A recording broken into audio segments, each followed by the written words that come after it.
మనిషి జీవితంలో అతి భయంకరమైన దశ వృద్ధాప్య దశ అండి. ఇది కొంతమందికి అద్భుతంగా కొనసాగుతుంది. చాలా తక్కువ పర్సెంట్ మాత్రమే.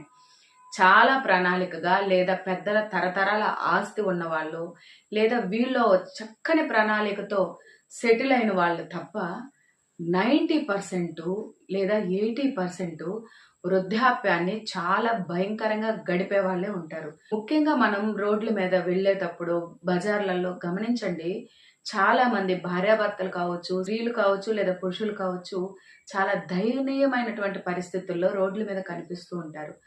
మీకు కొంచెం ఓపికుంటే అడిగి చూడండి, ఖచ్చితంగా వాళ్ళల్లో 90% పిల్లలున్న వాళ్ళే.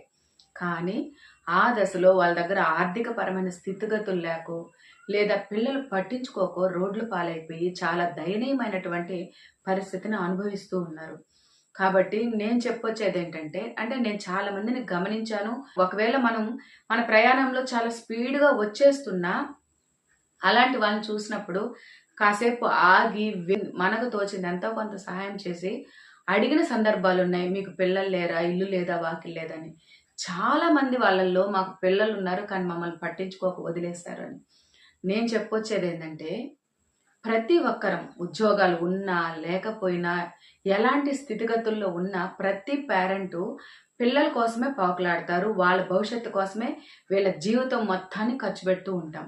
మనని రేపటి ఒక భరోసా కోసం, పిల్లల భవిష్యత్తు కోసం ఎలా అయితే మనం పాటుపడతామో మన భవిష్యత్తుకు కూడా ఒక చిన్నపాటి ప్రణాళిక, ఒక ఎల్ఐసి కావచ్చు, ఒక సేవింగ్ కావచ్చు. మనం అనుకోవచ్చు మనం సంపాదించేది కుటుంబాన్ని నడపడానికే సరిపోవట్లేదు, ఏం దాచిపెడతామని.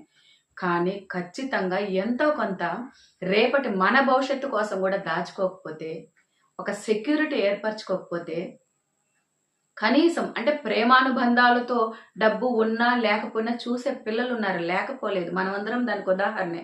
ఎందుకంటే మన తల్లిదండ్రులు మనకి ఇచ్చినా ఇవ్వకపోయినా ధర్మం అనేది ఒకటి పాటిస్తున్నాం కాబట్టి మనం వాళ్ళని చూసుకుంటాం. కానీ రేపటి పిల్లలు చూసుకుంటారనే గ్యారంటీ లేదు. అది తప్పు పట్టడం కాదు పిల్లల్ని. వాళ్ళు జనరేషన్కి ఎంత గ్యాప్ వస్తుందో చూస్తూ ఉన్నాం కదా.